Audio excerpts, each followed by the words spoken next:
नमस्कार किसान साथियों। आज हम लोग देख रहे हैं कि हमारे जो गेहूं के खेत हैं इनमें हम लोगों ने बुआई की है तो इसमें अंकुरण अच्छा आ रहा है। उसके बाद हम लोग जब भी देखते हैं कि इसमें हमें खाद की मात्रा क्या क्या देनी है, और जब हमारी इसकी पहली सिंचाई होनी होती है खेत की, जो हम लोग 21 से 25 दिन के बीच में करते हैं, क्योंकि उस समय जब हमारे खेत में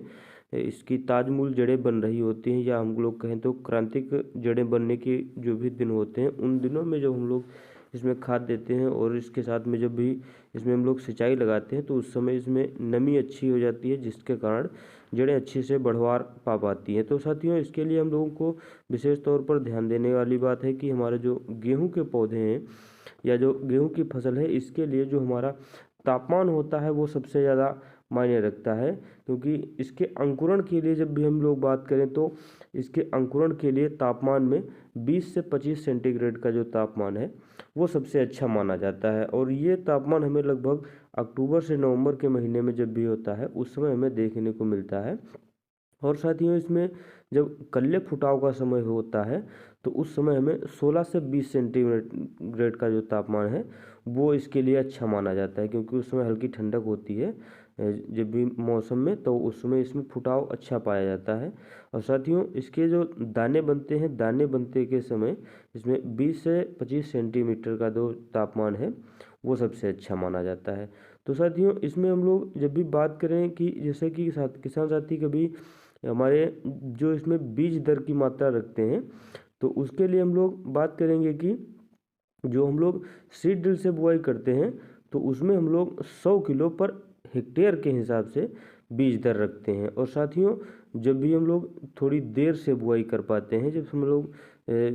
जैसे कि थोड़ी लेट बुआई जब भी हो जाती है तो उस समय हमको बीज दर थोड़ा बढ़ा लेना चाहिए, कि उस समय हम लोगों को 120 से 125 जो किलोग्राम बीज है उसको हम लोग हेक्टेयर में प्रयोग करेंगे। और साथियों, हेक्टेयर में 2.47 मतलब लगभग 2.5 एकड़ होते हैं।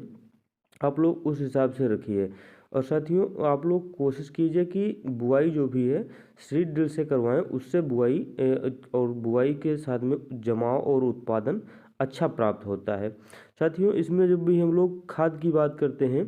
तो साथियों, जहाँ पर हमारे खेत जो सिंचित दशा में खेत हैं उसमें हम लोग जो नाइट्रोजन, फास्फोरस और पोटास मतलब एनपी के जो ग्रेड है उसके हिसाब से जब भी हम लोग इसमें नाइट्रोजन देते हैं, तो जहाँ पर हमारे सिंचाई की दशा अच्छी है, मतलब जहाँ हम लोग सिंचाई करने के साधन पर्याप्त उपलब्ध हैं, वहाँ पर हम लोग 80 किलोग्राम नाइट्रोजन और 40 किलोग्राम फास्फोरस और 40 किलोग्राम पोटास, हम लोग इसको पूरी फसल को इतनी हमको देनी है। तो और साथियों, जहाँ पर हम लोग बुआई जो है समय से कर पाते हैं तो उसमें हम लोग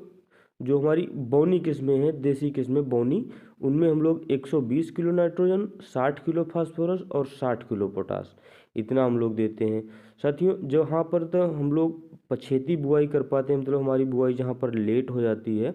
वहाँ पर हमको 80 किलोग्राम नाइट्रोजन और 60 किलोग्राम फास्फोरस और 60 किलोग्राम पोटास इतना देना है। साथियों, इसमें आप लोग ध्यान दें कि हम लोग इसमें जो भी हमें अन्य चीज़ें मिला करके देनी है, जिसमें हम लोगों को इसको जिंक देना है, फेरस देना है, उसमें साथियों हम लोगों को ध्यान देना रहता है कि जहाँ पर इसमें खेत में हमें जिंक की कमी नज़र आती है धान की फसल में या गेहूं की फसल में, उसमें हमको 5 किलोग्राम जिंक सल्फेट इसको जो है हमें एकड़ के हिसाब से दे देनी है। और साथियों, आप लोग ध्यान दें कि इसकी या तो मात्रा आप लोग पहली सिंचाई पर दे दें या तो आप लोग बुआई के समय में दे दें, क्योंकि बाद में जिंक देने से विशेष फायदा नहीं प्राप्त होता है। और साथियों, जो हम लोग इसको नाइट्रोजन, फास्फोरस और पोटास दे रहे हैं उसमें हम लोगों को ध्यान देना है कि जो हमें पूरी नाइट्रोजन देनी है फसल को, उसकी आधी भाग हम लोगों को अभी दे देना है इसकी बुआई के समय, जिससे अंकुरण काफ़ी अच्छा हमें प्राप्त होगा। और साथियों, जो हमारी आधी मात्रा बचेगी उसको हम लोग पहली सिंचाई और जब हम लोग दूसरी सिंचाई 60 से 65 दिन पर करते हैं उस समय दे देंगे, और जो पहली सिंचाई हम लोग 20 से 25 दिन के आसपास करते हैं उस समय हम लोग उसकी आधी आधी मात्रा 2 हिस्से करके खेत में दे देंगे।